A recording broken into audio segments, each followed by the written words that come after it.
Hello and welcome to Clock Spinning, the podcast of Magic's history as told card by card. I'm Austin, and with me, as always, is my co-host Connor. How are you today, Connor? I'm doing great. I'm looking at my foil time spiral Dandan, which just a few months ago was worth like $3 and is now my second most valuable card. So I'm just sitting here watching it. How much is a foil Dandan now? According to Deckbox, it's at around $52. Oh my god, I wish I'd loaded up. Just madness. Wow, it must be the popularity of this Dandan format I've been wanting to try. I think so. I can't imagine what else would be contributing to it. But hold your Dandans or sell them. I don't know. Yeah, I do not know how to advise genuinely on that. Yeah, this is not Dandan investment advice. Well, we don't have any Dandans for you, listeners. But before we get into the meat of our topic, we do have a pile of foil Graxaplons for you. And if you want one, I'm not kidding. Email us clockspinningpodcast@gmail.com and we will mail you for free a signed foil Graxaplon. We really do mean it. And if that won't keep people listening, I don't know what will. That's the best we can do. All right, it's all downhill from here, Connor. You want to introduce our topic? It is. Let's roll downhill through some red cards today. We're continuing our set review, block review of Champions of Kamigawa, of course, with the ultimate goal of building a cube that kind of represents the best, most fun parts of the block. We are changing things just a little bit as we move into the red cards Betrayers of Kamigawa here today. We are still going to be covering every card, but to save some of our time and yours, our plan from here on out is to sort of breeze through most of the cards that we would just consider to be insta-cuts. And if you're not sure what we mean by insta-cut, you can check out some of our previous episodes like episode 1, or I believe episode 14, the beginning of the Betrayers of Kamigawa set review, where we kind of go through all of our card ratings for each of the cards that we'll cover. But from here on out, we will be moving through the Instacuts as quickly as possible because they will not be making it into the cube. If you're new to the show, links to the cube and a lot more on clockspinning.com. I don't know, Connor. I think that's enough preamble. We got 30 exciting and unexciting red cards to get to. Should we just crack on? We sure do. Let's get into it.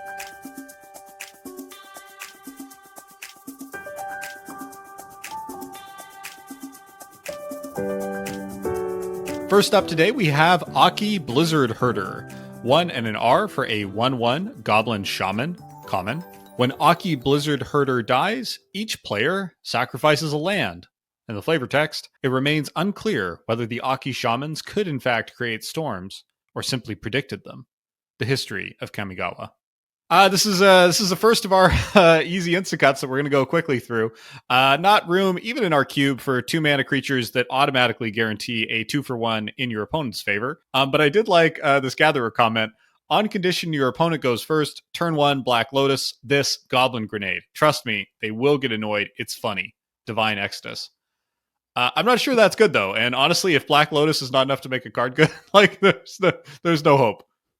I think that really says it all. For me, even the flavor text on this card, which is usually good when it's coming from the history of Kamigawa, that's kind of a thing we see a lot in flavor text in these cards.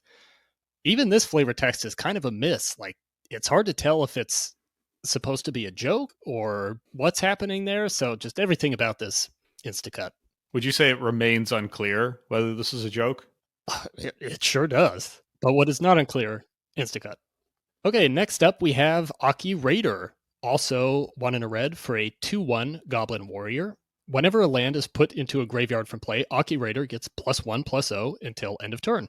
And the flavor text says, Akki were very territorial, attacking and destroying any settlements that came too close to their mountain homes. The more successful their raids, the bolder they became.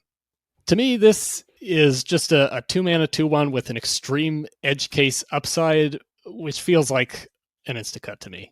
So I started as insta-cut, and then the more I thought about this little guy, the more I thought, I mean, a 2-mana 2/1, that's like the rate already for Kamigawa. Mm-hmm. And sometimes it's a 3/1. And that's fine. Sometimes it's a 3/1. I know, sometimes it's a 3/1, and most of the time it's a 2/1, and that's kind of okay. Because our 3-mana slot in red is pretty stacked, but the 2-mana slot is pretty bad. We've got Emberfist Zubera, who we love. Great. Battle Mad Ronin, who is fine, and Hearth Kami, who is actually pretty similar to this, like a 2-mana 2/1 with marginal upside. But I think this rewards a more interesting thing than Hearth Kami. Like Hearth Kami, for anyone who hasn't committed it to memory, is X, sack it, destroy target artifact with mana value X or less. That's probably better, but this sort of like helps create a little bit of a land destruction archetype, which we kind of want. So I sort of like cutting the 3 Hearth Kamis that we bizarrely put in the cube down to like maybe 1 and having 2 of these. I don't know. What do you think about that? I mean, I wouldn't be opposed to it. I'm not sure how much land destruction will... If it'll ever trigger? Yeah, if it'll ever trigger, and if land destruction can ever really be a thing. Like, I know we kept Stone Rain around. Yeah. But, do we really have anything else going on? We have a handful, but it's also funny because land destruction doesn't tend to be something you do on command. And then when you do, it's like you get in for 1 more damage. Like, you're not really trying to race, I feel like, with land destruction. Usually the way you win is by destroying the lands, and then it really doesn't matter what you're doing. Right. Like, the land destruction is the payoff, and the 1 extra power for 1 turn here just is not exciting to me. Yeah, I guess the other downside is it's possibly a false signal that there is a strong land destruction deck when there isn't. Yeah, I think that's a very good point, because you pick up this Akki Raider, you're going to be looking for land destruction that just doesn't exist, which is true of a lot of things in Kamigawa. It really is. So what do you think? You really want to keep him around? I think we should just cut it. Okay. All right, let's talk about Ashen Monstrosity. Ashen Monstrosity is 5 RR for a 7/4 spirit, uncommon, haste, and it attacks each turn if able. Flavor text: there was a dull thunder at the vanguard, then shocked cries in the midst of the column. Moments later, Takata, last of the rear guard, faced the Kami alone. Okay, I love this card. I particularly love the art. If you're not looking at the art, pull it up on Scryfall. There's a link down in the show notes, or go watch it on YouTube. We throw up an image of each card as we talk about it. This art is so cool. It's got kind of a Miyazaki or like Shadow of the Colossus vibe. There's just this looming insectoid black Kami just absolutely dwarfing this teeny tiny guy in the foreground. There's a real feeling of kind of heat coming off the land here. Just a real sinister, foreboding air. Like, really, really good piece. And I was so struck by this piece, I wanted to go look into the artist because I'd never heard of Chris Oppelhans. He only did 2 pieces in Magic, this and Ethereal Haze back in Champions. And it looks like the reason he stopped is obviously not a lack of talent. It's that he went on to do like much bigger things. He was an illustrator for films like Coraline and Fantastic Mr. Fox and a bunch of other early 2010s animated movies. And then most recently he directed like mid-budget Sony animated film called Wish Dragon. So I don't know, that's impressive. I can't think of any other Magic. I mean, that's almost like a kind of Rebecca Guay like ascent to stardom. So didn't know about this guy, but that's pretty cool. Could anything really be bigger than Ashen Monstrosity though, Austin? Physically? Not in the block. You said he went on to bigger things, so... Boo. Do you also love the art here, though, Connor? If you don't, I'm going to be mad.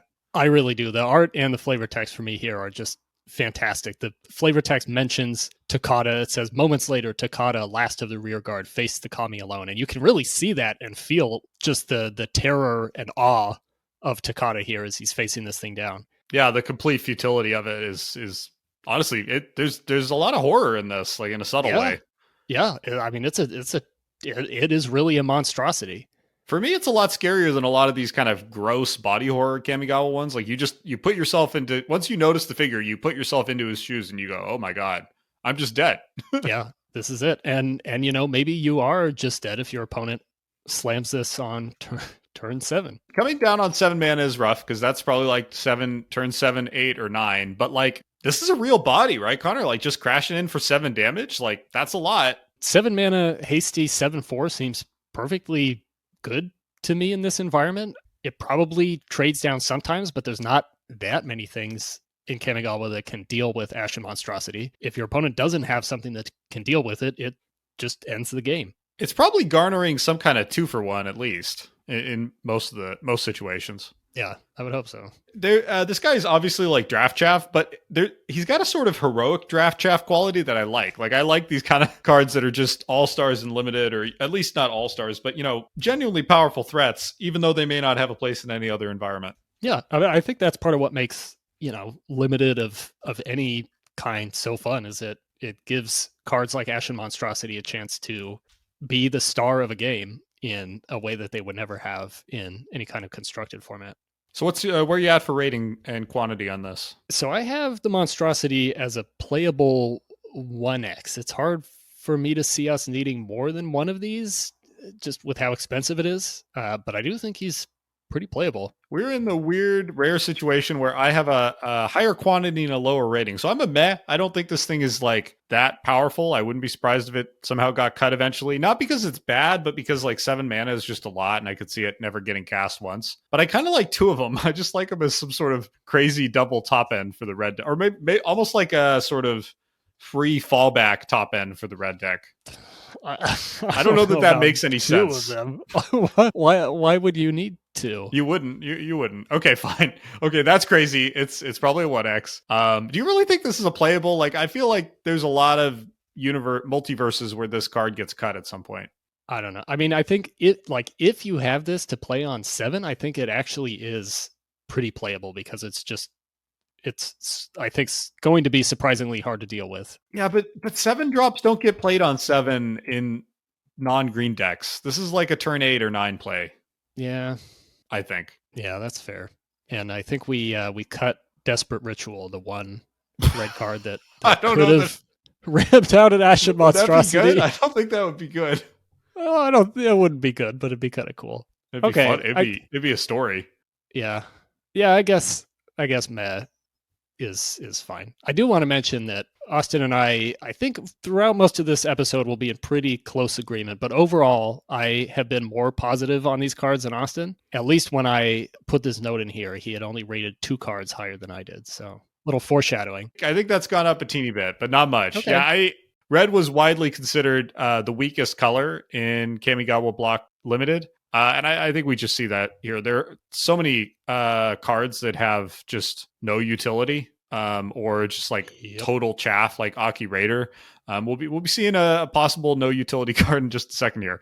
Yeah. Oh, incidentally, I should also say we promised to talk about these cards in the broader like Cube, EDH, and Magic history context. We just haven't run into any yet that have any history in any format except ours. Yes, we certainly will when we get to any kind of history. All right, meh 1x. And actually, this next card makes me worry that there's some history we've missed because it's just such a niche effect that it feels like it must have done something for someone somewhere. But this is Barbs, or Aura Barbs. 2 and a red for an instant arcane. And it says, each enchantment deals 2 damage to its controller. Then each aura attached to a creature deals 2 damage to the creature it's attached to. So this is kind of a cool idea, but I think a really terrible card, especially in our cube. Yeah, this is just a stone cold instacut. I think the best thing about it is what a confusing tongue twister. Each enchantment enchanting a creature deals 2 damage to the creature it's enchanting. That's a wonderful tongue twister. Yep.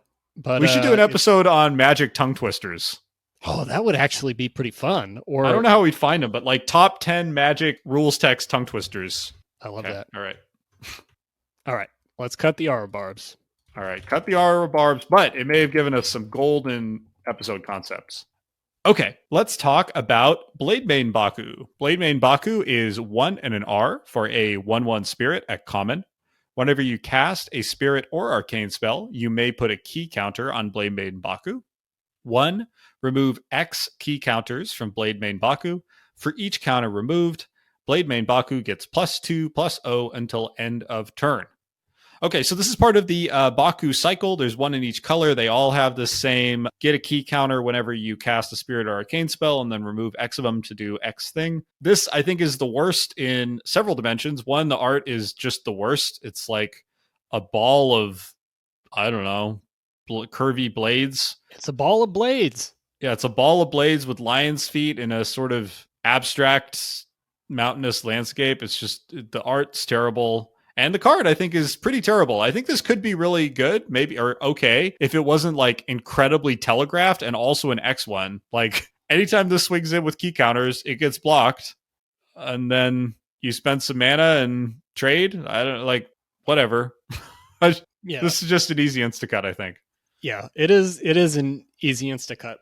It's kind of interesting. It feels like there's some several knobs that could be turned a little bit here to make it at least worth considering. Like maybe if this had trample or could get gave first strike, maybe if the +2/+0 could be given to any creature instead of just this 1/1 Baku. But as it is, it's just get it out of here. Yeah, I totally agree. Like just something. I feel like first strike maybe would be too good, but like trample would be totally fine. Like this, it's like a build your own ball lightning. That would have been fine. Yeah, but right now it's just a ball of blades. Yeah. All right. Bye-bye, Blademane Baku. Okay, pretty interesting one coming up here. This is Blazing Shoal. XRR for an instant arcane. You may exile a red card with mana value X from your hand rather than pay the spell's mana cost. And target creature gets +X/+O until end of turn. So this is actually the third card we've seen today that buffs power but not toughness, which is definitely on brand for red, maybe especially in Betrayers. But the problem with all the other cards that we've seen, and more that we're going to see later, is that power buff is usually just being applied to really small creatures that are just going to get chumped and die, and maybe get a decent trade once in a while. And they're on board, so your opponent plays around it.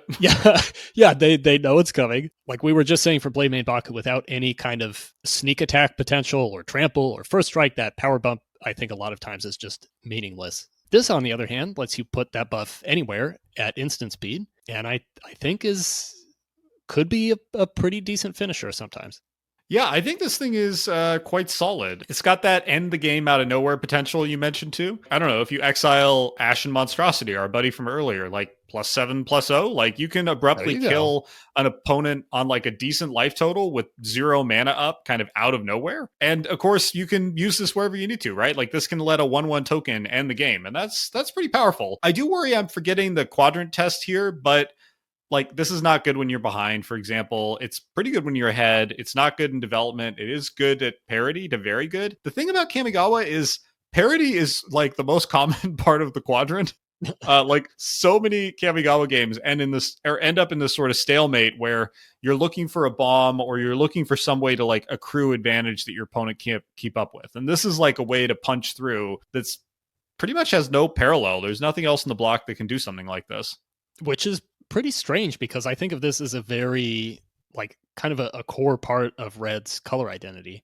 Yeah, it's true. Weirdly, this is actually one of just 3 X cost instants like ever printed that give +X/+O. I feel like there should have been more, but I think that's just because when we were kids, they insisted on printing Howl from Beyond, which is X and a B, give +X/+O, and Enrage, which is the exact same thing in red. Like these things just showed up in core sets and like clogged our card boxes, and so I think of this as a common effect, but it's really not. This is like the last one ever printed.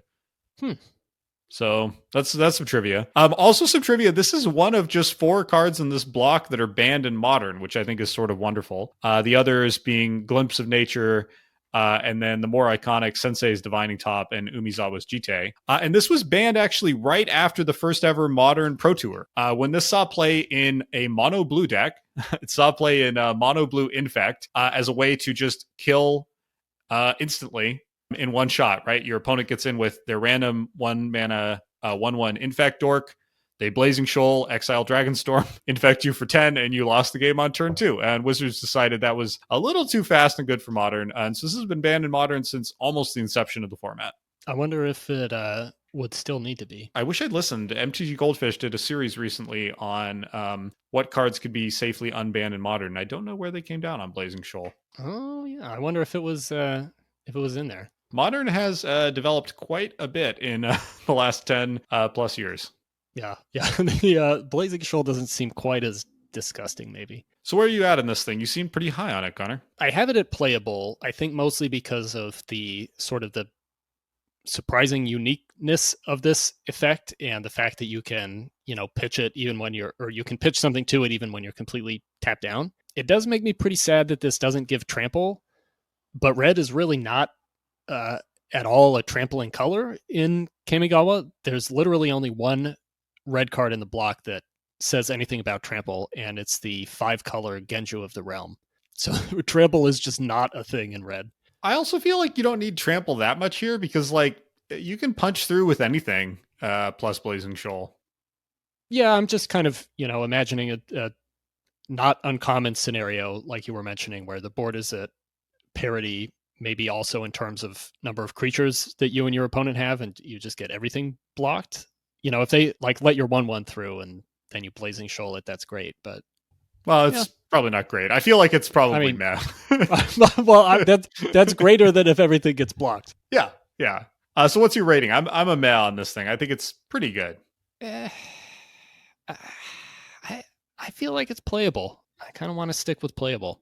All right, Connor's going to the mat. Fine, I'll allow playable. Although I think the art is also a bit. It's not a strike. The artist here is just like fine. It's just like a ultra muscular goblin dude. I assume he's not really a goblin. Yeah, the art is a meh for sure. He's not a Kamigawa goblin. He looks like some kind of orc. But he is totally a goblin. But then he's surrounded by these Kamigawa fish. Huh. Yeah, he doesn't really look like the ogres particularly. Maybe he's an ogre. Do they have pointy ears? This guy's got like pointy elf ears. Yeah, he's like a elf ogre. If anyone knows what this guy's deal is, let us know. Yeah, what species is this guy? I'm looking. I think he's an ogre. Yeah, I'm looking at like Ogre Recluse, so Kenzan Bruiser. Most of them look less human than this guy, but it does look like most of them have pointy ears. Although many of them also have no ears, so I don't know.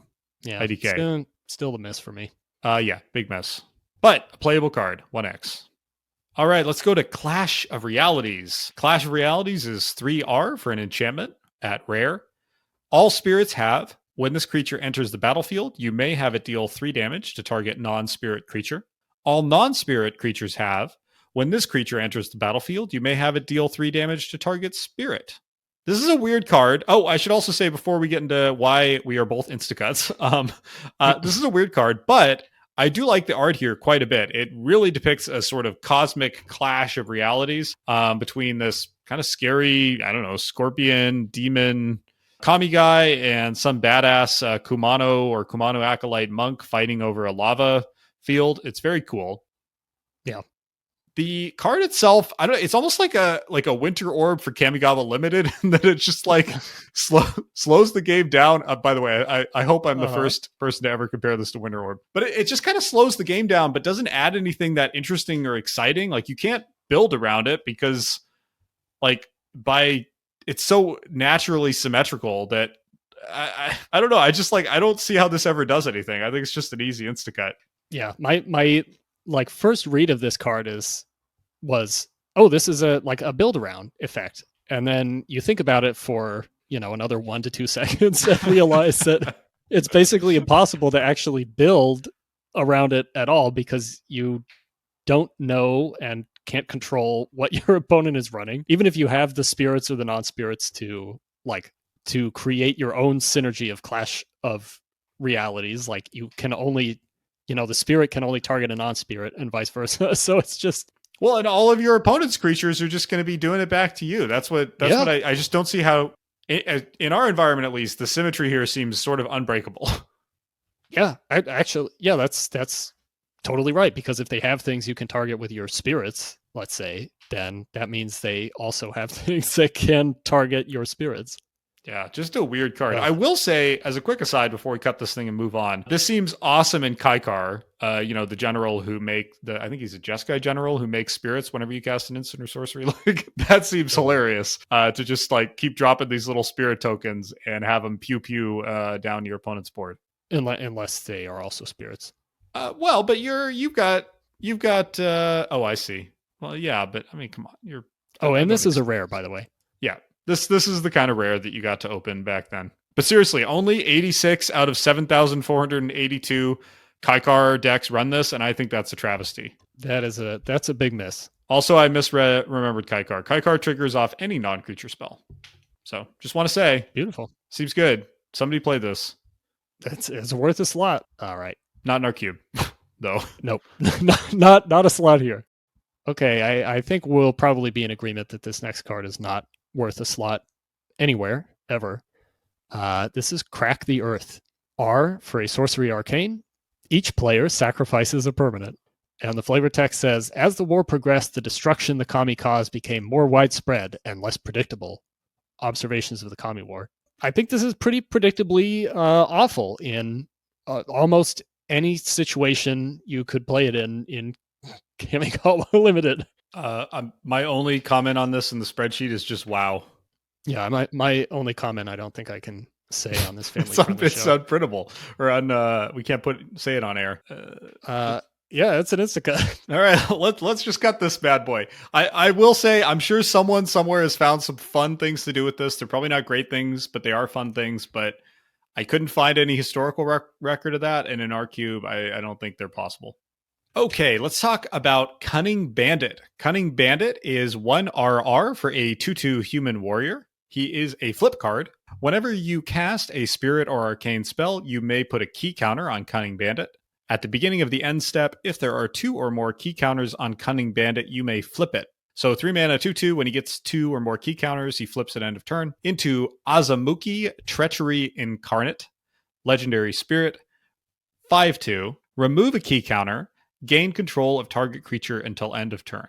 Okay, so 3 mana 2/2, grows key counters, and then flips into a 5/2 that almost does a treachery effect. Almost. It's a big almost. It's a big almost, because when I first read this, I did that thing where I just sort of glossed it into a card I know. And then I reread it and I said, wait a second. You gain the creature, but you don't gain haste? Like, what is that? You might as well just tap it down. Like, what? There's no sacrifice effects in the block. Like, what are you doing with this thing, Connor? Nothing. It doesn't get haste. It doesn't untap. This is not the threaten that you know and probably also don't really love. This is just bad, I think. Yeah, it's a bummer because this is the 4th of this like 3 mana mortal trader card that flip into spirits, and we've liked the other 2. We haven't thought they've been amazing, but we found them sort of interesting and like fun deck building kind of incentives. But this thing, like, I mean, I guess even the 5/2 body is like, come on, couldn't we get like a 5/3 out of this thing? Just like something. I can forgive you for this, but we've actually seen 3 of those already. This is Did I say 5? What did I say? You said we've seen 2, and this is the 3rd. Oh. But the white one was pretty forgettable, so... Yeah.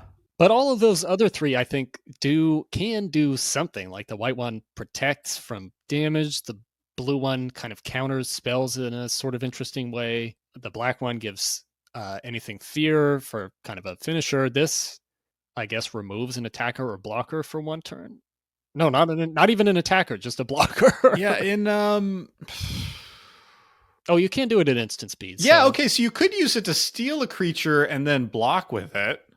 But your opponent can see that you can do that. Yeah, and if they've attacked with it, it would be not useful because it doesn't untap it. Yep. So you have to do this card. Before combat. I think this is one of these cards that fell victim of the too small text box on the flip cards. Like they didn't have the transform technology, so these text boxes are tiny. Like, I feel like maybe this should have treachery and just doesn't. Yeah, I mean the sort of threaten effect in Champions, which is called Blind with Anger, does untap and give haste. So they clearly knew how to do it if they wanted to. We have the technology. They had the technology, but not the printing technology to fit that in. Maybe. Yeah. The art here is polarized. It's by Paolo Parente. And if you haven't seen these flip cards, it's worth looking at one because the frames are really weird. So the art is like in the middle and it's like 2 little portraits side by side. And when you flip the card over, you flip from looking at one to the other one. So the front side is just like a guy in this like kind of comic booky, like high contrast style that Paolo does. I'm not a huge fan of it. It's like fine. But then he flips into this like nail pierced like mouth man. Mouth man, I love that. Like a sort of Ren and Stimpy vibe or something, like more horrific, but it's like a kind of a 90s Nickelodeon vibe, and I'm kind of digging it. 90s Nickelodeon nail pierced mouth man. Not the nail pierced part, but don't you think the like grossness of him is kind of Ren and Stimpy-ish? Yeah. Like the way he's gnawing on his own arm. I mean, if that description doesn't get you over to the YouTube video, I don't know what will. Please like and subscribe. So what's your rating on this, Connor? I'm like a meh 1x. Like, I still want to put it in just because we haven't allowed that many complete cycles in. I think we've been pretty good about not being seduced by them. But in this case, like, I mean, it still seems fine-ish. Yeah, I mean, it's got 5 power. Yeah, I'm also a meh. I wouldn't be surprised if this doesn't make the final cut, but meh for now seems fine. Okay. Meh 1x. All right. Before we move on, I do want to say Cunning, Bandit, and Azamuki do combo with Crack the Earth pretty well. Okay. Yeah, sure. We'll just leave it at that. Okay, our next card is First Volley. 1 in a red for an instant arcane. And First Volley deals 1 damage to target creature and 1 damage to that creature's controller. The flavor text says, "We searched their bodies for signs of the blades that had killed them, but found nothing more than scorched flesh. Tender hand, Kitsune healer." Little on the nose there. I like it. You like the flavor text? Yeah, I like it. I kind of like how on the nose and gross it is. Yeah, I mean, it sounds painful. Ow. So I have this card at a meh 2x, and I see you have it at an insta-cut. So we have a bit of a situation here. Do we just cut it and move on, or do we have something to talk about? No, I think we have something to talk about, which is that, like, I mean, okay, let's start with the local context in our cube. So this kills 98 out of 351 creatures, not counting tokens. That's not a great hit rate. It's not a completely indefensible hit rate, but like this is often trading down, and I just don't consider the upside of 1 damage to the controller almost at all meaningful. Like, there's just so few games that are decided by your ability to like ping your opponent for 1. Like, if I ignore that, like, this is obviously terrible. And I think the thing that helped me feel fairly confident it's terrible is the card Shower of Sparks, which is just this card for 1 less mana, and it's not arcane.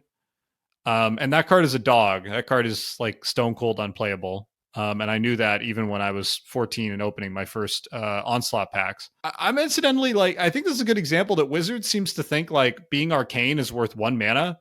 And it's just not. And there's all these arcane cards that suffer for it. And the arcane deck as a whole suffers because like every time we get to one of these arcane cards, we're like, well, maybe there's some way, you know, like we're talking ourselves into finding some way to make it playable. And like arcane is such minor upside. This could have just cost 1 mana and it would still be a super marginal effect.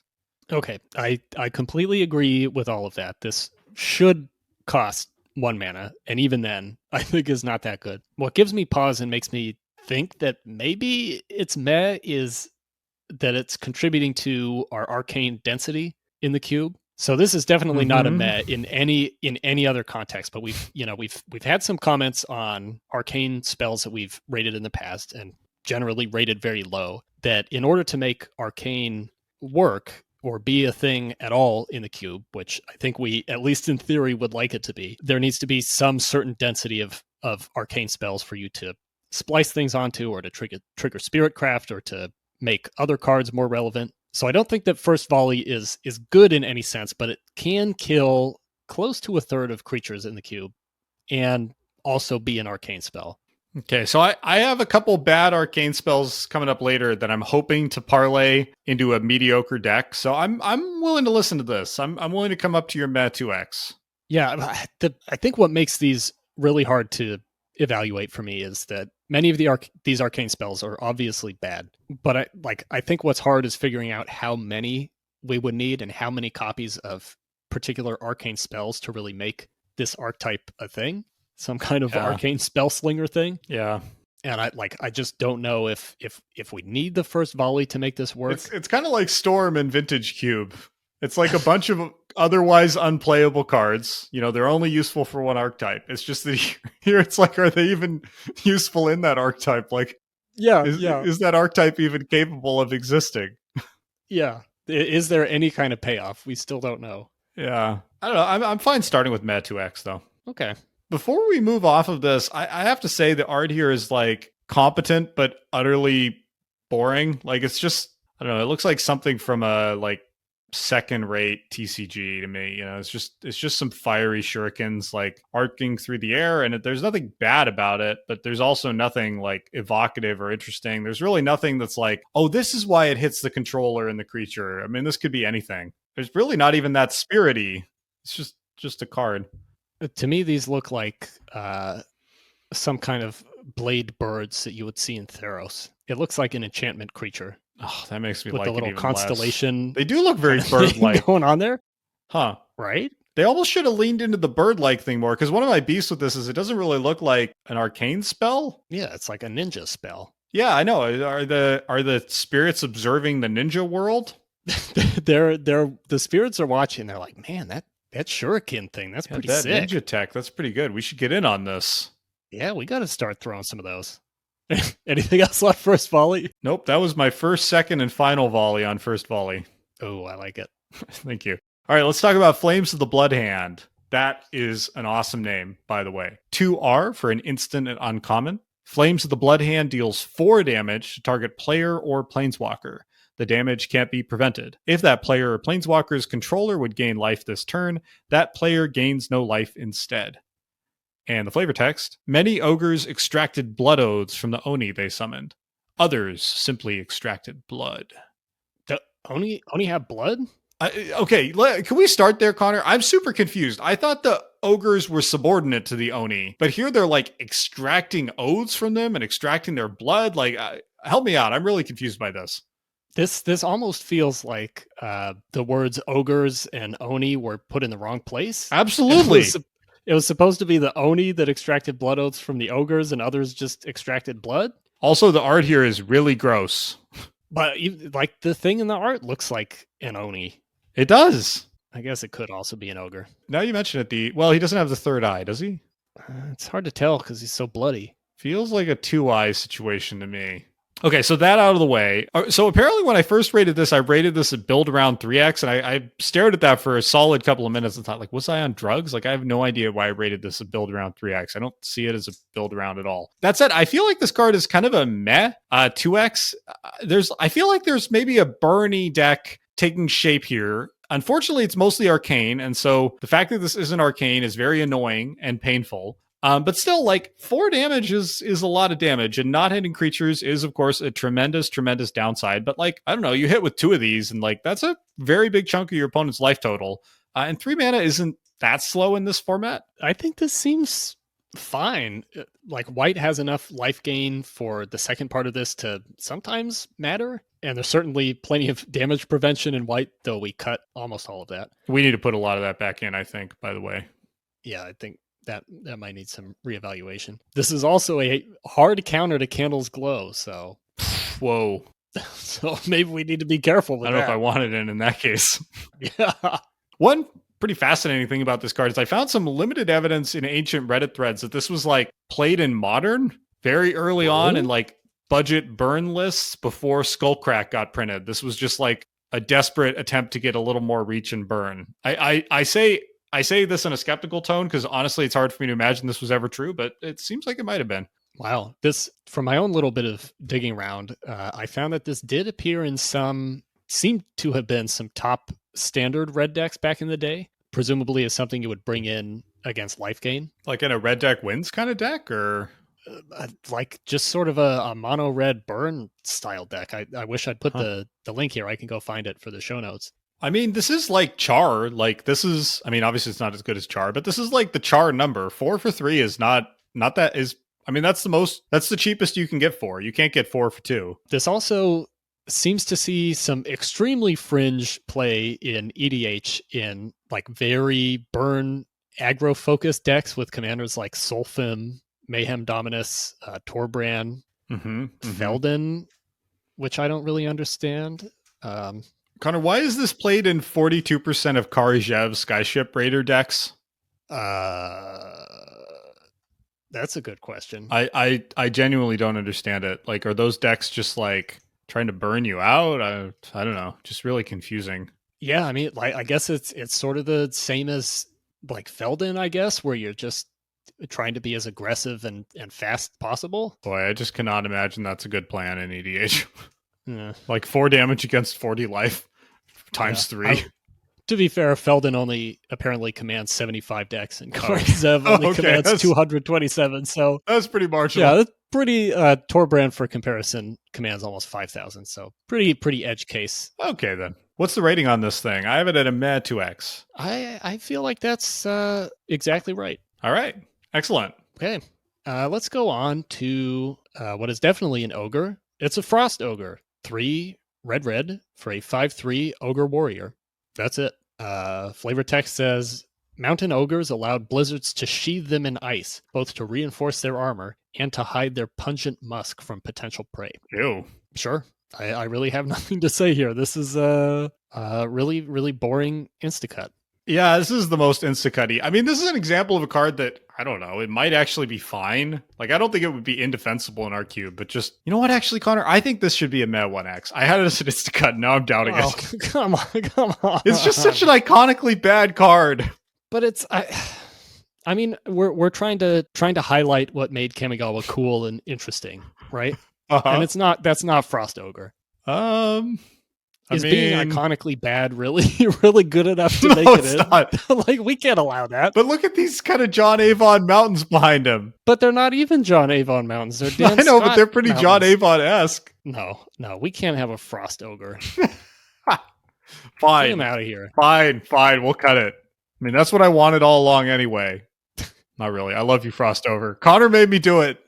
Just some reverse psychology. Get him out. I was trying to find the exact John Avon mountain with this, and I can't because he's just painted too many mountains. Okay. John Avon has illustrated 28 separate mountains, Connor. Wow. Should we do an episode where we rate all 28 of John Avon's mountains? The Avon Mountain episode? Yeah. I think even we would struggle to turn that into content. Yeah, I think that's right. All right, let's talk about Frostling. Frostling is R for a 1/1 spirit at common. Sack it. Frostling deals 1 damage to target creature. And its flavor text is similarly simple. Its bite will take off more than a toe. This is a pretty bad card.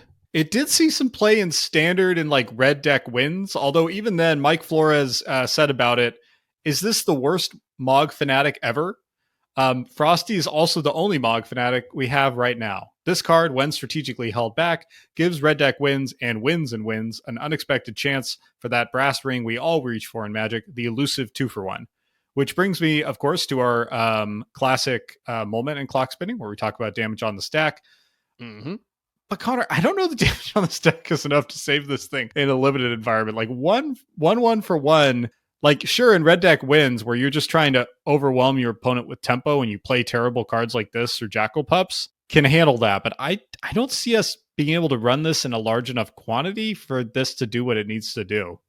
Yeah, it's funny. We mentioned Frostling, I think, so many times. Like, it's sort of our quintessential example of why damage on the stack matters, or where it could matter. And then the more I look at Frostling, the more I feel like it actually probably doesn't matter most of the time. Like, this is a 1-mana 1/1 that deals 1 damage once, and only to a creature. That was pretty poetic, though. 1-mana 1/1 that deals 1 damage once. That's pretty good. That's what it does. Except that he'll deal 2 damage because of damage on the stack. Yeah. So he can trade with a devoted retainer. Yeah. Yeah. And dome your opponent. Oh, I see. Devoted. Yeah, you're right. No, he can't. He can't dome your opponent. This he trades down even with our unplayable 1-drops. Oh, no. Yeah. Before we probably cut this thing, I quite like the art here by Carl Critchlow. It's not much to look at first, but what I like about it, so it's a sort of skeletal, like frost creature making its way across a snowy mountain landscape. And what I like about it is that he sort of simultaneously gets across, like, this is a tiny thing. Like, it looks small in the art. It's spindly. It's delicate. But it also looks like it would really hurt you in like kind of a scorpion way. And I think that's a nice achievement by him. Yeah. I like your description of it. I don't like this art very much, but I like the way you've put it. What do you not like about the art? I don't know. It feels this Frostling feels really kind of placeless to me. It's sort of impossible to tell how large it is. It looks like it could either be a tiny little thing or like be taking up half of the side of a mountain. The sky is just sort of this nondescript smudge of red that doesn't really make a lot of sense to me. Yeah, it doesn't really seem to belong physically in the place it's in. Right. It's not like situated in the landscape in a convincing way. And somehow the shadow underneath him on the snow amplifies that almost for me, like the sense of out of placeness. It doesn't quite match. Yeah. That's unfortunate. Yeah, I'm just not a huge. I'm not the biggest Carl Critchlow fan to begin with, and this one's not moving the needle for me. What about ratings? I had this at a Meh 2X, but honestly, that feels generous. I think this is just an insta-cut. I just don't think it's going to do anything. Yeah, instant. I mean, how many You can soul red shift one it. drops do we have? Red one drops? I don't think playable. I don't think any. Do we need any? I mean, I'm tempted to have one copy of this at Meh. I don't think one is ever the right number of this. Like, you need more than one. Yeah, it's a little bit like the Arcane problem, right? Like it's not a good card, so you don't want very many of them, but you also can't really have just one because then it feels sort of pointless. I feel like this thing is like a 0 or 4 situation.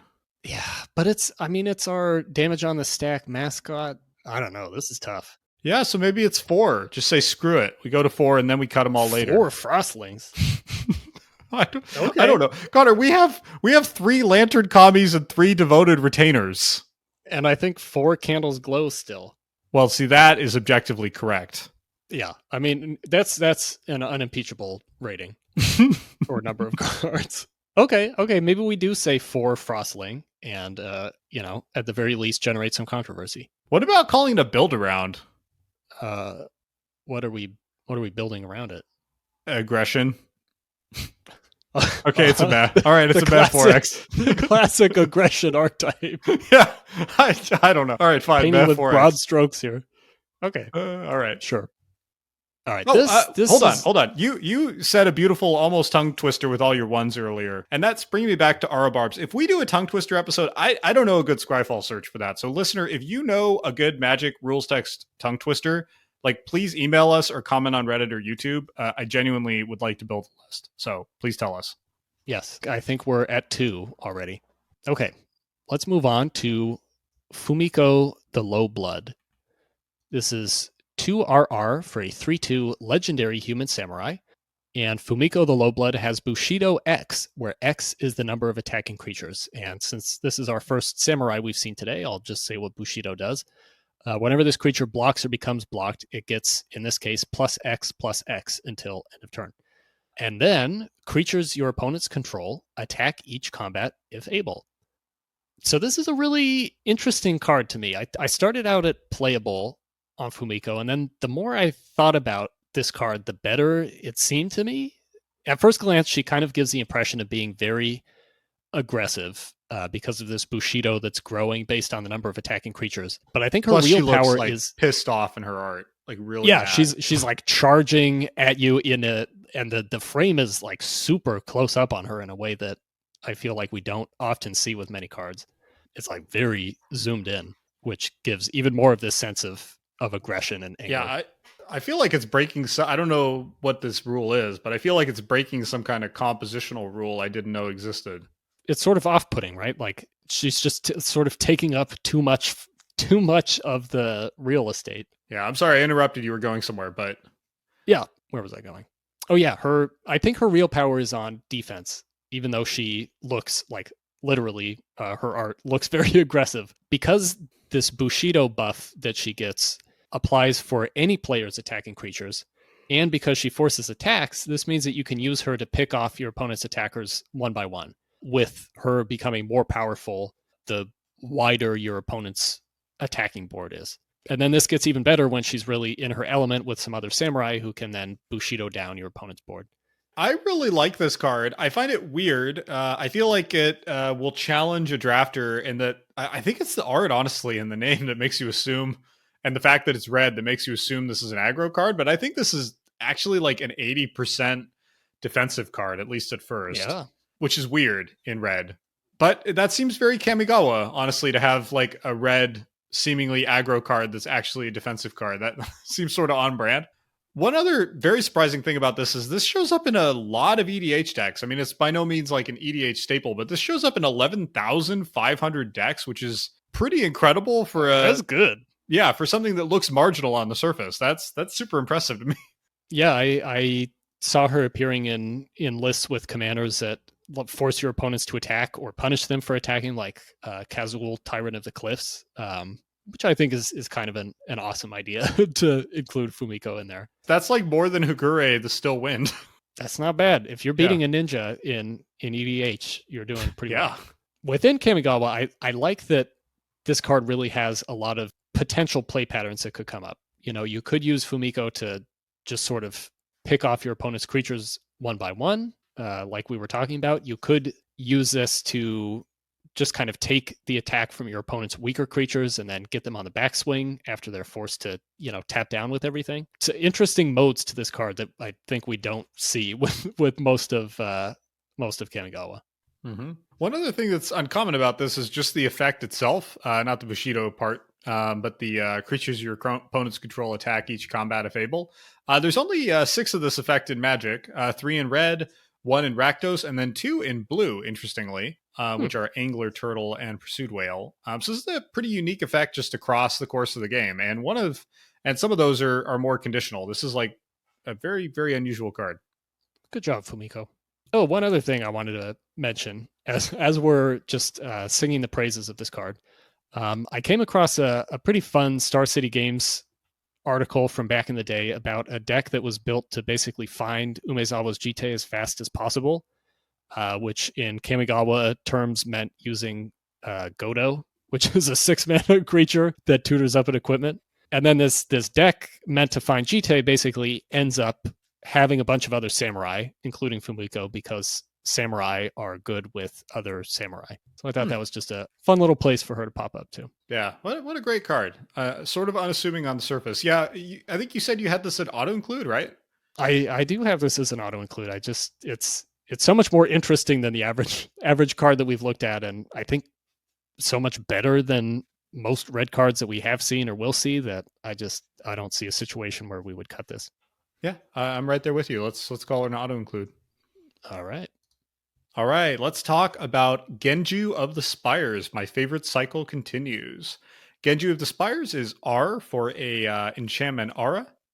Uncommon, enchant mountain. 2, Enchanted Mountain becomes a 6/1 red spirit creature until end of turn. It's still a land. When Enchanted Mountain is put into a graveyard, you may return Genju of the Spires from your graveyard to your hand. So if this is the first Genju you've encountered, they are 1-mana things that enchant a basic of their color and turn it into a creature for 2. And then when that mountain dies, you get the Genju back. I love this cycle. I love this card in particular in the cycle because this is just like a lot of inevitability, particularly in this block. Like unless your opponent has first strike creatures, at a minimum, this just demands a block every time, right? Like your opponent cannot afford to let you connect with the 6/1 more than like 1, maybe 2 times ever. And so you're basically just turning like all of your late game dead draw mountains into like pseudo ball lightnings while your opponent has to trade real cards for them. Like this is a lot of game, honestly, especially on a 1-mana card. Yeah, it's interesting. It also makes me realize a lot of the red cards we're talking about today are about breaking stalemates. This card, I think, does that better than most. It does it for 1. It does it in a cool, completely unique way. Just a cool card. Yeah, I like that it breaks stalemates. I feel like it also, in a weird way, can contribute to maybe not a stalemate, but shutting down your opponent's attacks with their biggest creatures because they don't want to swing into your Genju of the Spires. That's a great point. Yeah, it's a hell of a blocker too. Yeah, you can turn this into a creature at instant speed and still get this Genju back in your hand. So it shuts off some of their best attackers. It, like you're saying, just creates this inevitability and forces a lot of blocks that your opponent doesn't want to take. And then it just keeps coming back. And I love that you can just sort of turn your mountains into damage or removal with like 6 power on a 1-mana card. Yeah, I know it really is like a build your own ball lightning because it's like 3 mana each time. And I guess it's actually kind of 4 because the creature or the mountain can't contribute to its own attack. Boo. Still, yeah, pretty cool card. Yeah. It's also another opportunity for me to eat crow on cutting 100 Talon Strike. So we got to get that thing back in here. We do. I don't know what the context is going to be for us to go back and put in all the cards that we've been wrong about. Once we finish Betrayers, right? We're close. Yeah. Then we'll go back in and fix some mistakes. Yeah, we'll do a dedicated 100 Talon Strike episode. We'll add 5 more Candles Glows.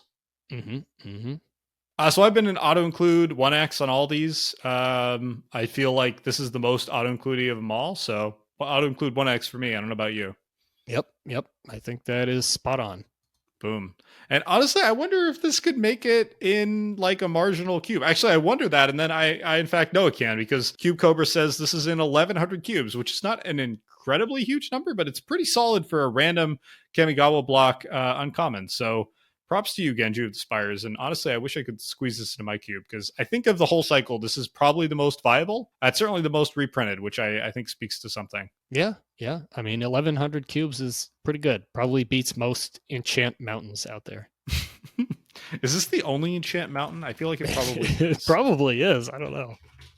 No, of course, Chain to the Rocks. And then, yeah, right. And then also Awaken the Ancient, which if anyone knows what that does off the top of your head, you are a true Magic fan. Okay, so maybe it doesn't beat Chain to the Rocks, but no. Okay, that's right. This isn't even the best enchant mountain. Oh no. Okay, but we won't hold it against our Genju. That's amazing. I can't believe this gets beaten. I know. It's by brutal. One of the only other enchant mountains out there. Kamigawa block just can't get a break. Yeah, I mean, Genju didn't know that was coming. It was like Theros or something, right? Yeah, that's yeah. Boo. Yeah, get out of here. Okay, another thing to get out of here is Goblin Cohort.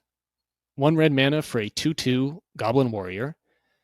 Goblin Cohort can't attack unless you've played a creature spell this turn. And then the flavor text says, Akki shells provided good protection when downhill charging became headlong tumbling. I mean, that's actually awesome. Yeah, that is great flavor text. I do love the suggestion there that the Akki just sort of developed shells over generations of falling down hills. But that's kind of the only thing to love here. Yeah, it's like Zendikar gets Goblin Guide and Kamigawa gets Goblin Cohort. Yeah, and that's why we've returned to Zendikar about 4,000 times, and we just got a single solitary Kamigawa trip thousands of years later. Oh. Yeah, just an Instacut. Yep.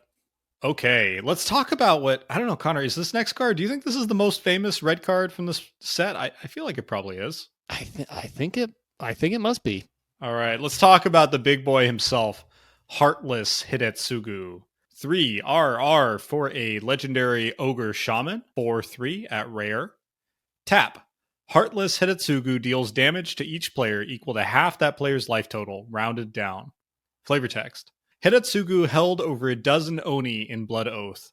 At his touch, rocks scorched. At his word, cities burned. Oh man, this thing is just like firing on all cylinders. Am I right? Like, first of all, this is, I don't know if this is the first meme card in Magic, but this is definitely like one of the early meme cards of, it's weird, it's goofy, it's kind of a build around. No one is going to pretend that it's like an amazing build around, but I don't know, it's just like a special card. It has a special place in my heart. Like, this is the kind of card that, I don't know, probably thousands of people have sat down and thought, I want to make a Heartless Hidetsugu deck. I want to see if I can make that work. Yeah. I mean, I think we all have to love cards like this where you just look at it and immediately say to yourself, like, oh, there's got to be something I can do here. And there are a lot of somethings you can do with Hidetsugu. Yeah, I don't think it's a coincidence. This is the most played card, red card in this set in EDH, appearing in 15,377 decks. And it's also, somewhat to my surprise, the most played in Cube as well. It just pips Genju of the Spires, coming in at 1,162 cubes. Even though I think it's actually probably a worse card in most Cube environments, but it's just so fun that I think plenty of people cram it into cubes where it probably doesn't belong, but it's just, I suspect this is a pet card for a lot of people. Yeah. And for our cube, I know we both have this as a build around. I don't know what we would be building around Hidetsugu, but it just feels like the potential must be there, right? You know, I have this in a build around. I feel like it might be a really weird auto include. Like, it's not an auto include on power level, but I feel like a Kamigawa block cube that does not include Hidetsugu that's just no good. Just think about how many iterations of Hidetsugu we've seen, given that we've only had 2 visits to Kamigawa in all of history. We've got Heartless Hidetsugu, we've got Hidetsugu all over the place in Neon Dynasty for reasons I haven't bothered exploring. We have Hidetsugu and Kairi just printed in March of the Machine. So yeah, it feels like it would just be wrong to cut him here. Yeah, one thing I worry about a teeny bit is he's kind of a trap card. I don't think he's a very good one. I feel like a lot of players would just get excited to jam this card and then heartbroken. But like, I think that's great though. Right, it's a game you remember, right? You don't remember curving out 2 to 3 to 4 drops. You remember the time you cast Heartless Hidetsugu and lost or won off the back of it. Right. And I mean it's a trap card, but not in the sense that most of the trap cards we've seen are where they're leading you to think that there's some archetype that's supported that isn't. Like there's clearly no archetype for Hidetsugu. Right. It's like you're gonna have to put the work in, buddy. Yeah, like you're gonna have to figure something out on your own. Yeah. He's also got like pretty powerful, awesome art by Carl Critchlow. It's got really badass flavor text, like just a cool card. Yeah. One of my favorite things about this card is that it's actually not that easy to combo with in some cases, and I particularly like the interactions with like Furnace of Wrath or a lot of other damage doublers where he just kills everybody, which seems sort of on brand, honestly. That is pretty great. You don't want to trust this guy. Yeah. I will say if you pair him with someone like Solfim, one of the new, not a Praetor, but a new Dominus from All Will Be One. He is just an OTK for everyone but you. So that's fun. With Anti-Blight, which I guess is a jumpstart card, Hidetsugu can be an instant +20/+20 for Anti-Blight in the best case scenario. Cool. And for, let me see, I just wanted to pick a few highlights here. Neheb the Eternal, which is from Hour of Devastation. Neheb adds 1 red mana to your mana pool for each 1 life your opponents have lost this turn. So if you're in a 4-player commander game, you could generate 60 red mana in 1 turn. So there's some cool stuff that Hidetsugu's up to. That's amazing. How is that not the highest synergy card in Neheb the Eternal? Like, who is playing any card over this in Neheb? That's wrong. I know. Like, nothing's going to get you more than 60 red mana. Wow. 60 red mana. That's beautiful. And then spend that all on the Crackle with Power that you're also running in that deck. Yeah, or just fireball them to death. Mm-hmm. All right. So are we talking ourselves from build around to just auto include 1x here? Yeah, I don't know what the build around would be. I think he's just got to be in as an auto include. All right. No one's going to fight us on that one. Okay, this next one's a little more nuanced. We have In the Web of War, which is a fantastic name. 3 red for an enchantment. Whenever a creature enters a battlefield under your control, it gets +2/+0 and gains haste until end of turn. And then the flavor text says, in desperation, Kanda sent warriors to parley with the Ogre Magi. No one knows whether they were slaughtered at Shinka or if they even reached its blood-stained walls. Observations of the Kami War. And that goes really well with the art, which is a Ron Spencer piece that I actually really like, showing some pretty scary looking, very clearly red Kami descending on, I guess, this party of warriors sent by Kanda, who are traversing this very perilous looking mountain path. As a card, it's pretty hard to see this ever being anything less than maybe like 2 turns too late. It's a really tough one to evaluate, isn't it? Like, I feel like it couldn't cost much less. Like, maybe this could cost 4. It certainly couldn't cost 3, especially back then. I think now it could easily cost 3, but really, you think this could cost 3 today? Play this on 3, make 2 tokens the next turn, and swing in for 6 hastily. I don't know. I feel like it could. There's that new green enchantment. I guess something about the World Tree. Let me find it here. Tribute to the World Tree, which is a 3 mana green enchantment from March of the Machine. It says, whenever a creature enters a battlefield under your control, draw a card if its power is 3 or greater. Otherwise, put 2 +1/+1 counters on it. All right, you pwned me on that one. If you can print that at 3, you can have In the Web of War. All right, I'll take it. This could definitely be printed at RRR. Okay, fine. So in our environment, like, this is obviously sick with token makers. Unfortunately, there are not that many of them. Most of the time, this is like boosting a thing a turn, and you kind of have to throw it into the Web of War immediately to see what happens. Nice. Like, yeah, thank you. It was accidental. I don't know. I put this one through Quadrant 3 as well. It's obviously terrible in development. You're not casting it. It's terrible when you're behind. Like, this does not help you get back into the game or stabilize at all. It's actually like a completely dead draw. It's like okay when you're ahead, and then like at parity, it's either powerful or completely useless. So I just feel like I put all that together. Like, it's not a great scorecard for In the Web of War. Something you said there makes me feel even worse about it, which is that this, the benefit that you're getting from this only applies to the creature on the turn that it's cast. So you need to attack with that creature to get any kind of value out of in the Web of War. And if it's the wrong timing, if your creature is too small to get through their blockers without just dying, Yeah. like if there's anything but sort of the perfect conditions, this really just does nothing. Like there's no lasting value to it. Yeah, I don't know that there's a deck that can take advantage of this, honestly. And we were talking about how tough it is to get up to Ashen Monstrosity mana to get a 7 mana 7/4 hasty creature. Is there really any deck that can get to 5 mana for a often do nothing enchantment? Yeah. I don't know. Let's play out a little scenario. So I don't know. Let's just say it's total parity. You've got 3 bears. Your opponent has 3 bears. The classic 6 bear setup. Classic 6 bear battle. You play a 4th bear that's a 4/2, and you crash in, and your opponent trades one of their bears for it. Mm-hmm. That's done nothing, like literally nothing. Yeah. I don't know. I don't think this really does much, honestly. Yeah. Interesting. Very interesting card. Interesting in that it's like hard to evaluate.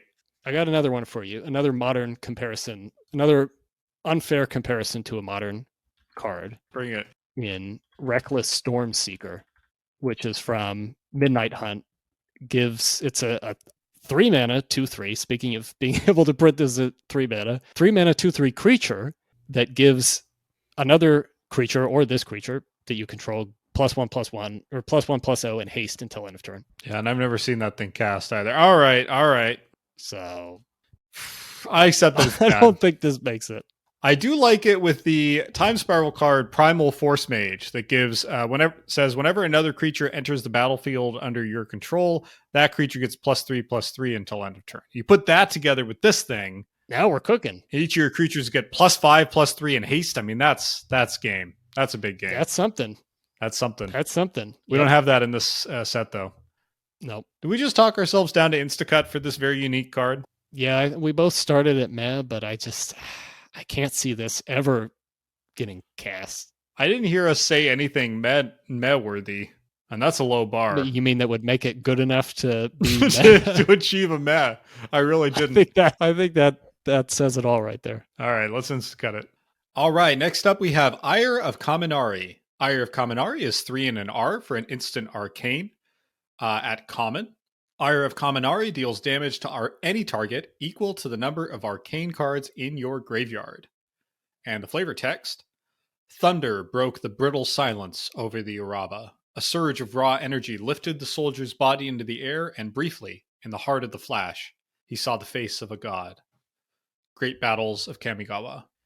All right, so first, this is an objectively bad card. Like, the amount of setup we're being asked to do here is kind of insane. That said, I'm just going to get my rating out here right from the start. I am a build around 3x on this. Let me tell you why. What? I know. Let me tell you why. The thing I like about it is I feel like this is like a little bit like Dampened Thought, in that it's a bad card that present in large enough quantities feels like it could actually sort of put a new deck into play. If you have 2 of these, like, you can hit your opponent for 9 damage, or you can clear out almost any creature in the block. Like, okay, that's still just like, okay, but I do feel like in large enough quantities, we may be able to turn on some kind of like bad arcane spell deck. Like, I don't know, maybe there's like this and the white like fog and candles glow effects together are like a red-white burn fog deck. I don't know. What do you think, Connor? I just got off the rails. Okay, let's back up a bit. It seems a little optimistic to say that 2 of these are dealing 9 to your opponent's face. Because you would need 4 arcane spells already in your graveyard. So you have 4 arcane spells in there when you cast your first Ire of Kaminari. Yep. Then you got 5 because you got an Ire in there. See? Mm-hmm, mm-hmm. Yeah, no, it's totally true. And that's where I think you need something else. Like, obviously, Glacial Ray is great with this, but I feel like, I don't know, like, if your graveyard is actually full of, like, candles, glows, and ethereal hazes, and other kind of early, grindy arcane spells. I mean, I like this idea a lot, and it makes me want to put Dampened Thought back in to make that part of the package somehow. Jeskai arcane spells? Yes, Jeskai Spellslinger. Jeskai Arcane Spellslinger. What gives me pause about that otherwise amazing idea is that in the worst case scenario, this is a 4-mana deal 0. Yeah, that's a hell of a floor, isn't it, Connor? It is. And in the best case, I think maybe you do get this in your Izzet or Jeskai arcade Spellslinger with a bunch of dampened thoughts and whatever the fog effects are, Glacial Ray, and then maybe you're dealing 5 with this, which is good. Why isn't this 3 mana, Connor? This would not be OP at 3 mana, but it would be much more interesting.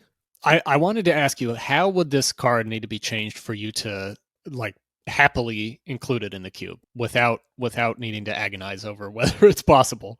I think at 3 mana, I would be thinking about it much more seriously. I think if it was 1 plus the number, yes, it would be total. I was going to say totally viable, which is not true, but it would be pretty defensible, right? Like, I think you're right that the floor being 0 it's a really tough pill to swallow. Like, that's just really bad on a 4 mana instant that it just literally can't do anything. And honestly, not even that floor, like the bottom floor, but like the next floor up of like dealing 1 or 2. Still bad. Like, it's actually only once you've invested a lot. Like, or 3? I think at 3 it becomes bad, but not totally, utterly humiliating. Yeah. 4 and above, I think you're pretty happy with it. Like, as soon as you're hitting for 4, I'm pretty happy. Yeah, if you're getting to 4, I think that's good. I feel like if this was 3 mana, 1 plus the number of arcane cards, or maybe even 3 mana, 1 plus the number of spirit and arcane cards, because this doesn't count spirits either. I was wondering about that too. I feel like it totally could, and that would be fine. I think it was spirits and arcane, even at 4 without the 1 plus, I would be pretty okay with it.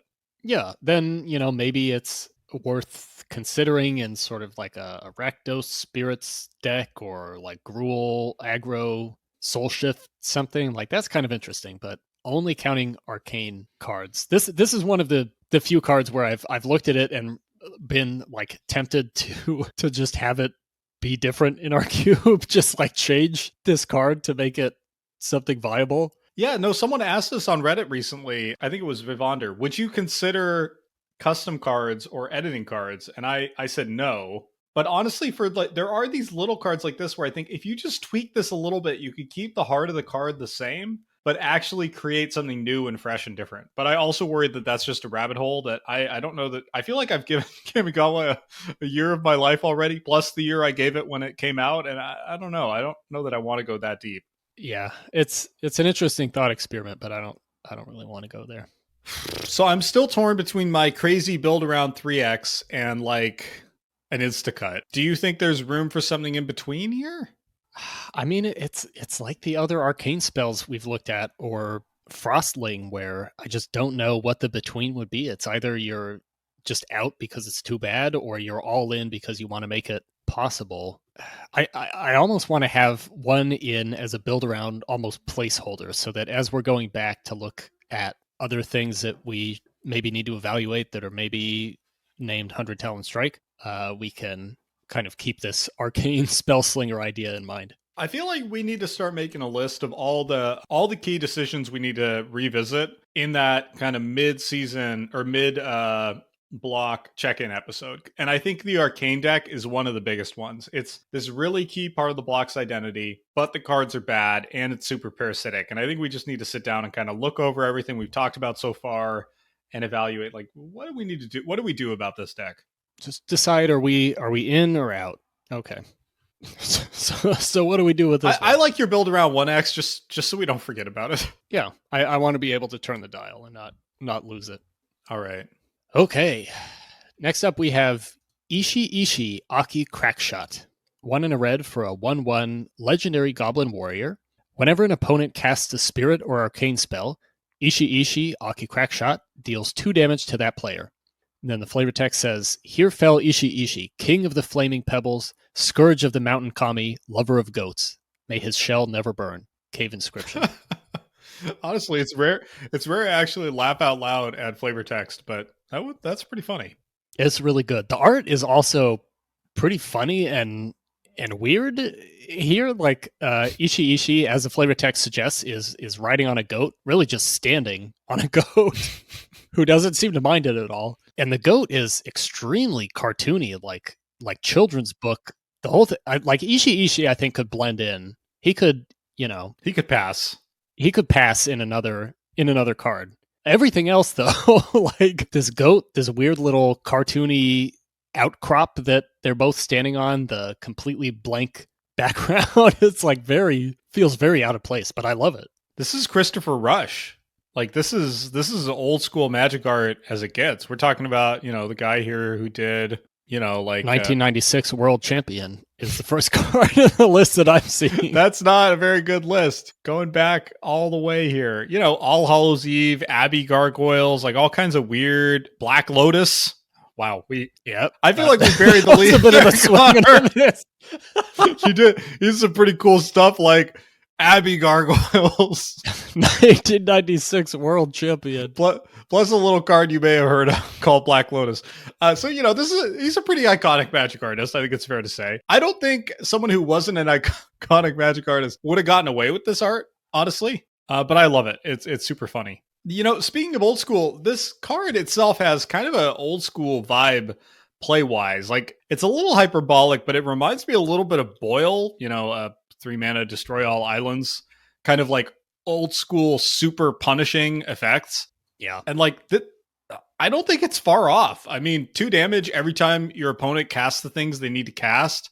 That adds up extremely quickly. Like 4 or 5 of those, and that's like half your opponent's life total gone to this stupid 2-mana 1/1. And of course, yeah, he's very fragile, but like without removal, this guy really does some work, I think. And I think white and blue especially will really struggle against Ishi-Ishi. I'm honestly kind of shocked that this effect isn't symmetrical. That it doesn't. I was just thinking the same thing.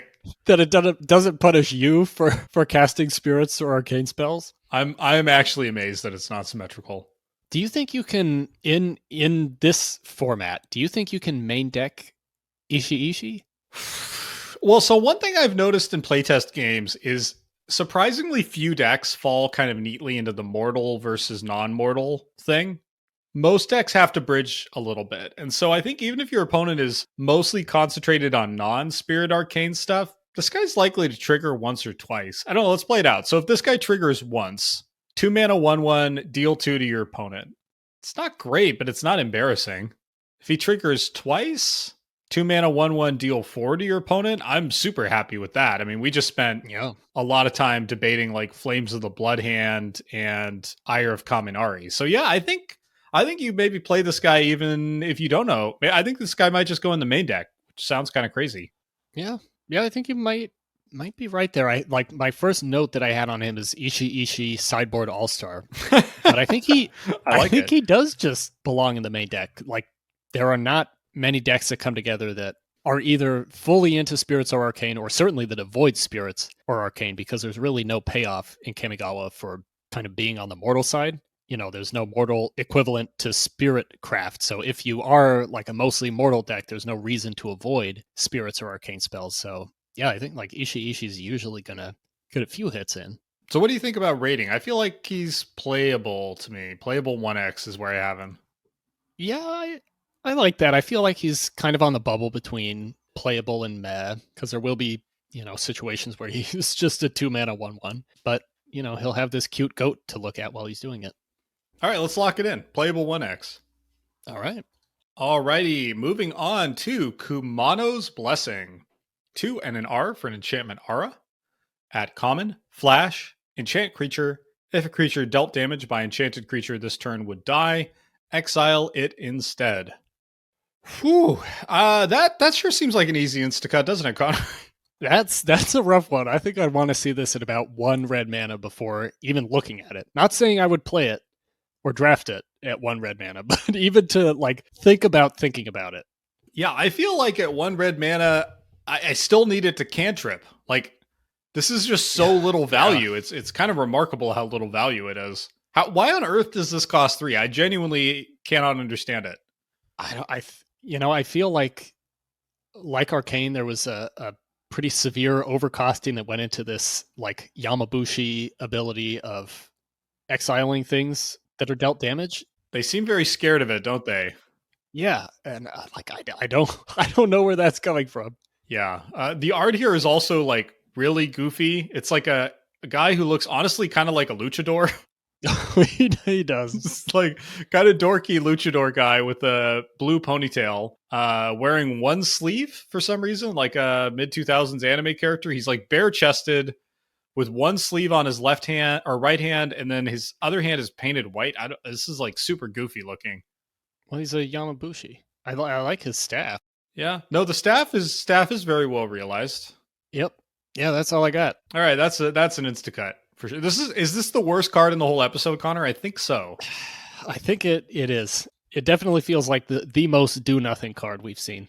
Yeah, every other card has some ability to do something, and also you can be proactive about it. There's nothing proactive about this card. Nope. All right, we belabored that long enough. Let's move on to. Yeah, honestly, the 80 seconds we gave it is overkill. It was too long. Let's see how long we give Mannichi the Fevered Dream. 2 in a red for a 1/2 legendary spirit. With the activated ability, pay 1 in a red, switch each creature's power and toughness until end of turn. The flavor text says, early in his reign, Konda fell ill. His head burned with fever, and he saw visions of his future. In them, he saw a spirit child, and in that child's eyes, a way to make his empire last forever. The History of Kamigawa. So I vaguely remember from the Kamigawa novel that we had back in the day that Mannichi was like a kami that was possessing Konda or possessing his dreams or something, and somehow contributed to the beginning of the Kami War, but it does not give the impression of being that important from the 3 mana 1/2. It's really weird to have this kind of like utterly like weird but forgettable card with really weird art, like in its flavor text, contain a summary of the key plot of Kamigawa, which by the way is not really explained or even nodded at in that many other cards. Like Kamigawa has a very baroque plot, and I feel like sticking this on like the bulkiest of bulk rares is like a weird move. Yeah, I actually used to love this card. It felt like, by used to, I mean in about 2005, it felt like there must be so much potential there if I could just figure it out. Like, if I could just think of the deck where you'd have some big payoff by switching each creature's power and toughness until end of turn. Like, there must be something there. And I never did figure it out, probably because there is nothing there. And I think if there was, someone would have figured it out in EDH by now. But based on the numbers, no one has. Yeah, I just think this is kind of a fun card that just doesn't do anything. I feel like Mannichi could at least have, like, couldn't it be a 1/3 that can turn itself into a 3/1? Something like that? Yeah, I mean, it's not even... I feel like it's not even fun, though, because it forces you to switch each creature's power and toughness, right? You can't use this to sort of selectively make one of your own creatures suddenly, hit for 6 instead of 1 or whatever, or like kill something with 0 power. Oh, interesting. What if there was both a global and a targeted version for the same cost? That'd be kind of fun. Yeah, that'd be great. But as it is, it's just like it switches everything, including your opponent's creatures, which means any kind of like power toughness swapping shenanigans you might be able to take advantage of your opponent is also, I don't know if I can call it getting the benefit of that, but something's happening to them. Yeah, I don't know. I always wanted to build a deck around this, and I don't think that it's possible. Like, I can't figure out what the payoff would be or what you would ever use this for.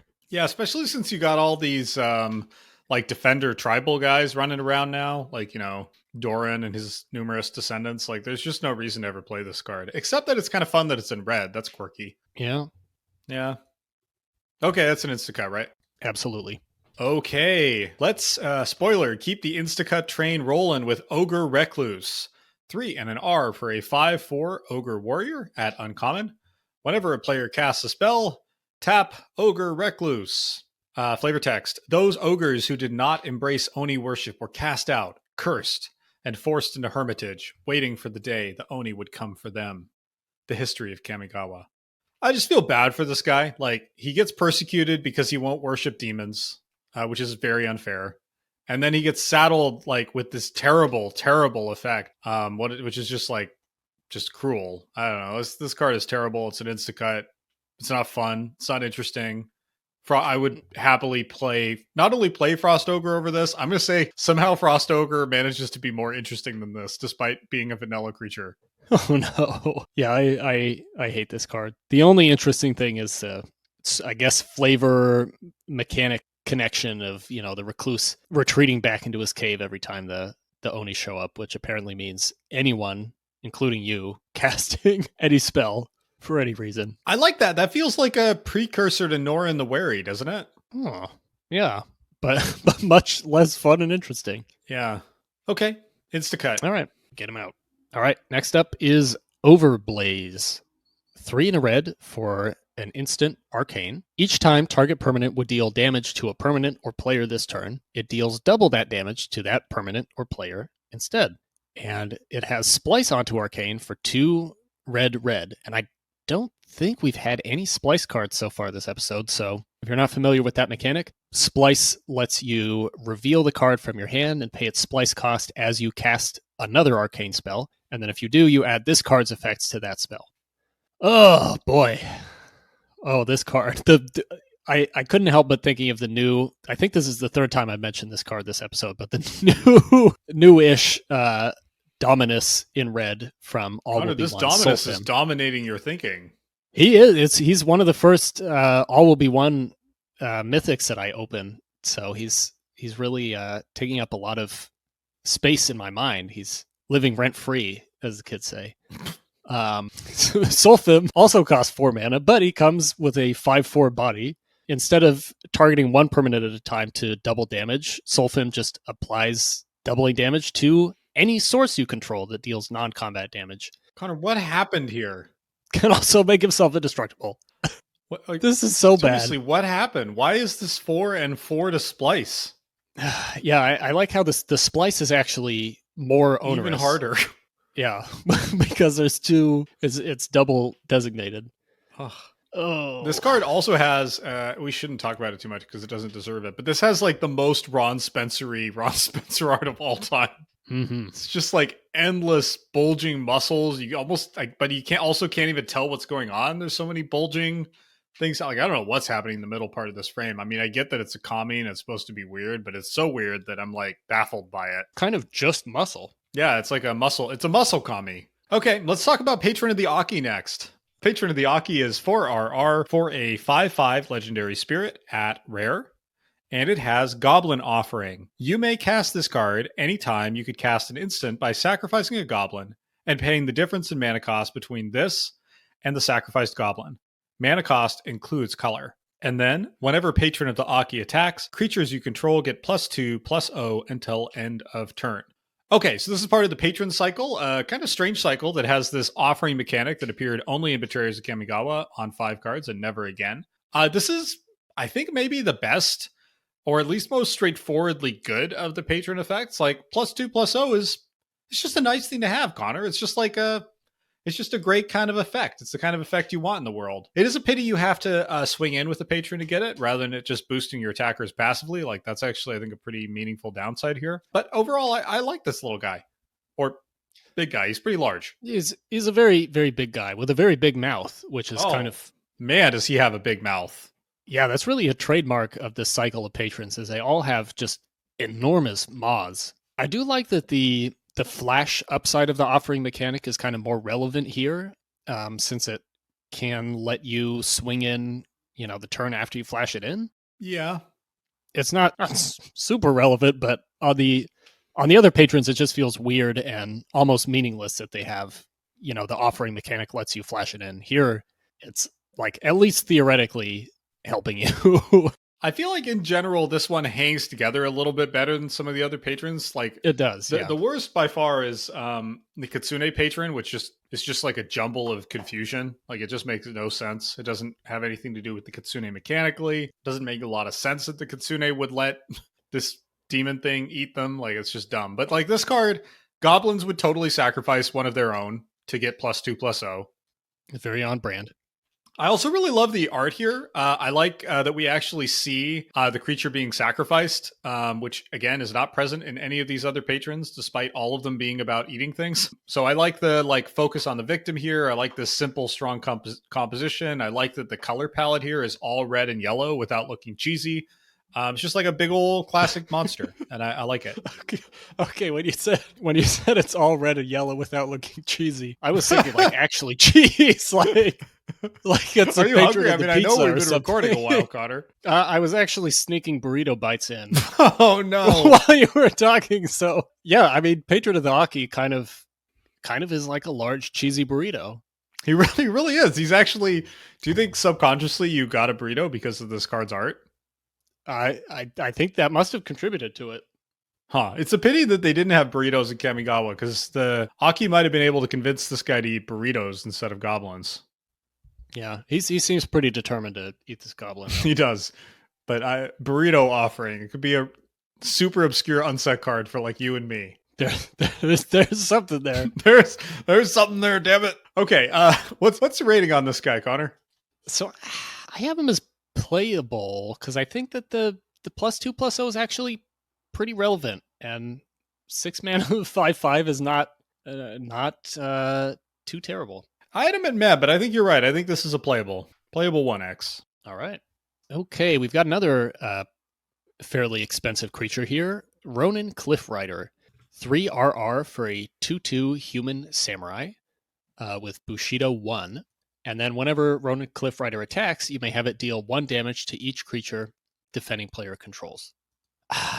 I'm just not feeling this at all. It's a 5 mana 2/2 that's sometimes a 3/3 with a 1 damage sweeper effect. That's just not doing it for me.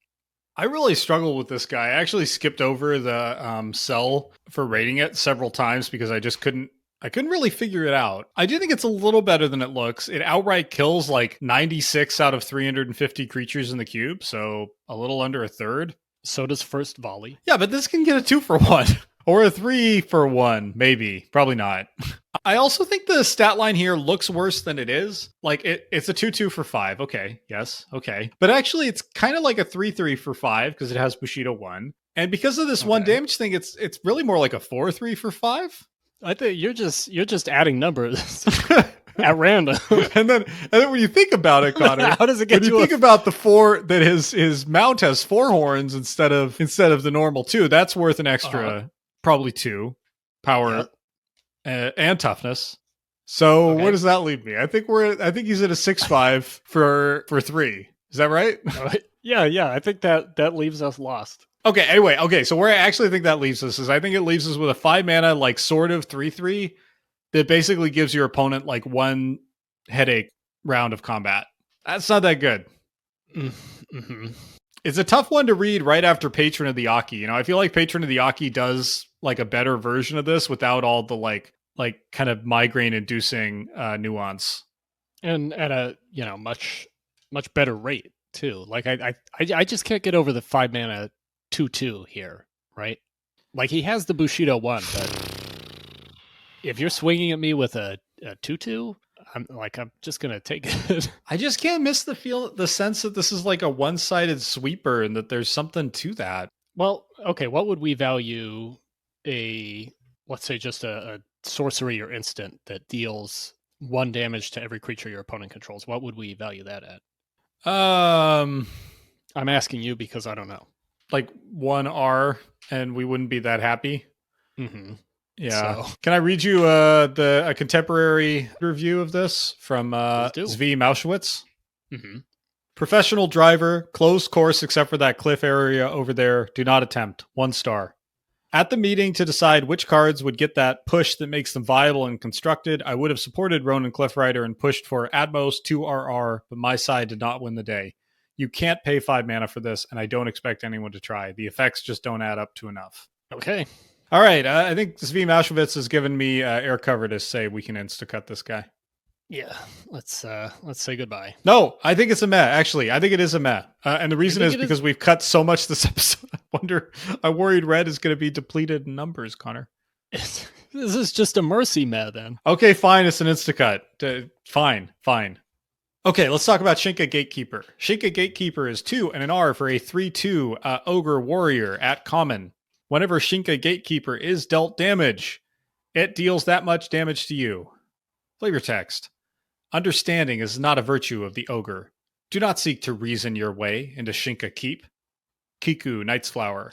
Okay, so this is like Jackal Pups for +1/+1 and 2 more mana. And this guy's is a dog.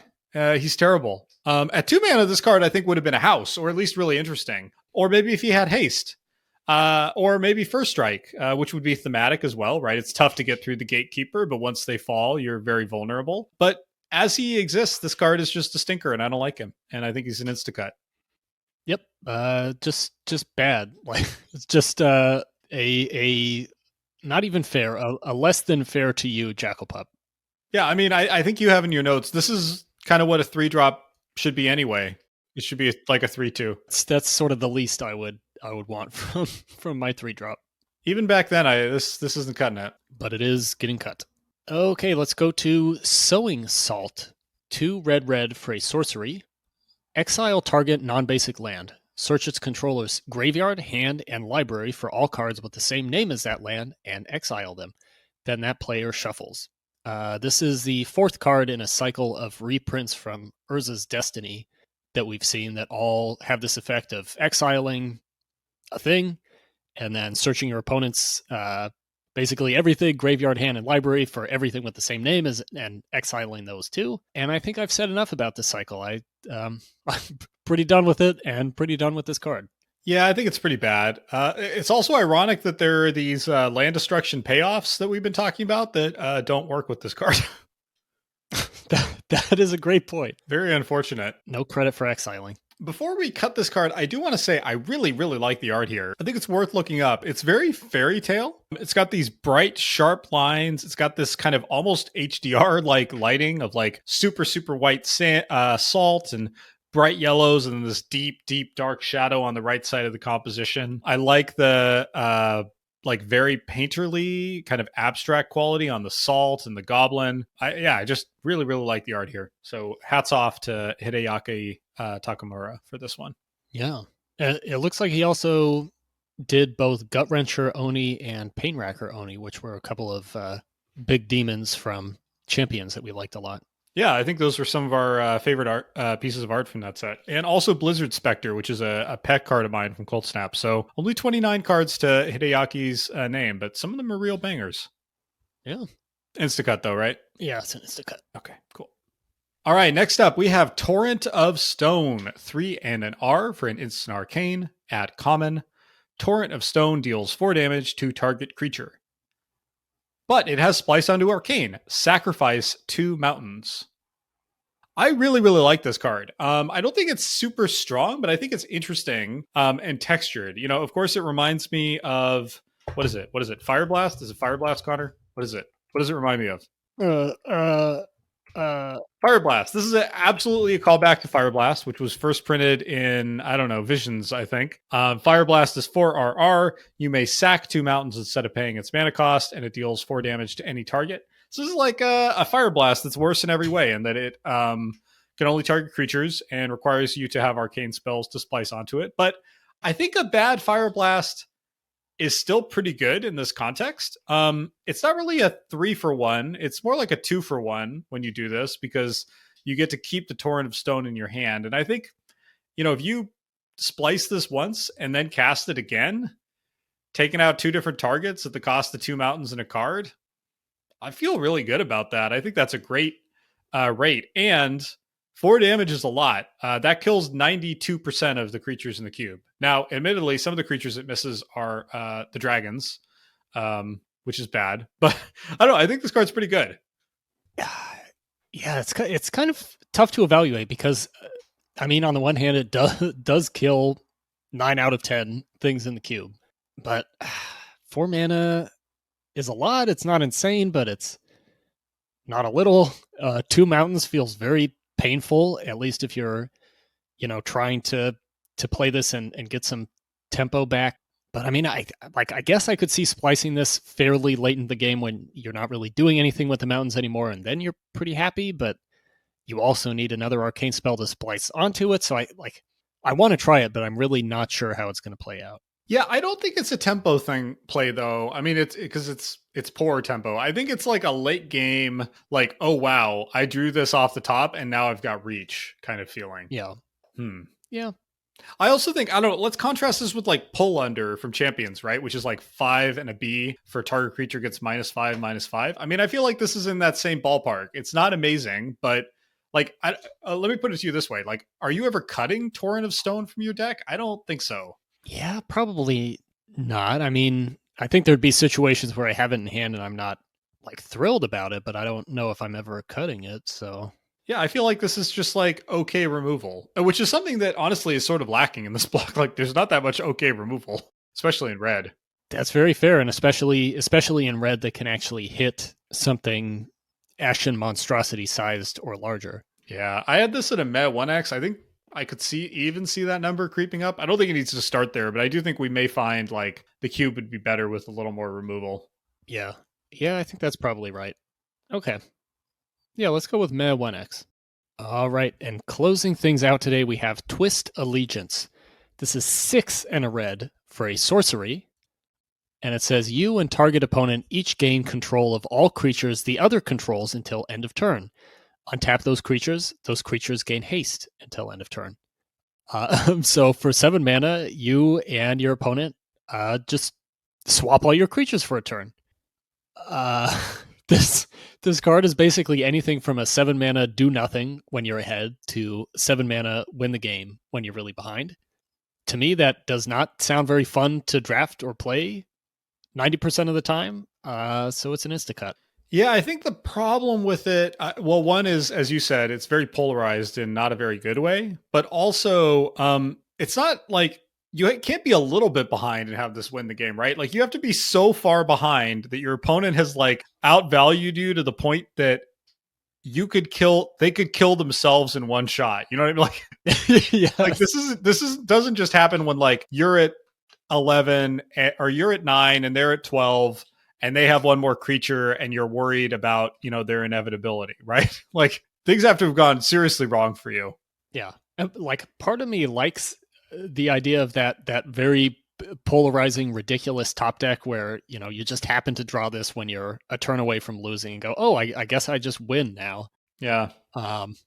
Which honestly feels like very Commander to me in a way I'm not sure we want to replicate in the cube. If anyone ever gets to the mana to actually cast this. Right, which is very questionable. I feel like it's that, like, I don't know, you win games by putting cards in that help you win games. You know what I mean? Like, yeah, putting in cards that are assuming you're losing the game, like, that's you've already lost in a way psychologically. Yeah, and still, depending on your opponent, actually like having a board that will let you kill them with their own stuff, right? Like, if your opponent is at, I don't know, like 12 and you're on your last leg, and then they have, I don't know, 7 power worth of creatures, and you twist allegiance, all you've done is put them to 5, and you're still going to lose next turn. You're still dead. Yeah. All right. Seems like an insta-cut to me, Connor, even though it's a fun one. Yep. But I hope some troll is running this in Commander. I'm sure they're out there. There are 459 trolls. Props to you.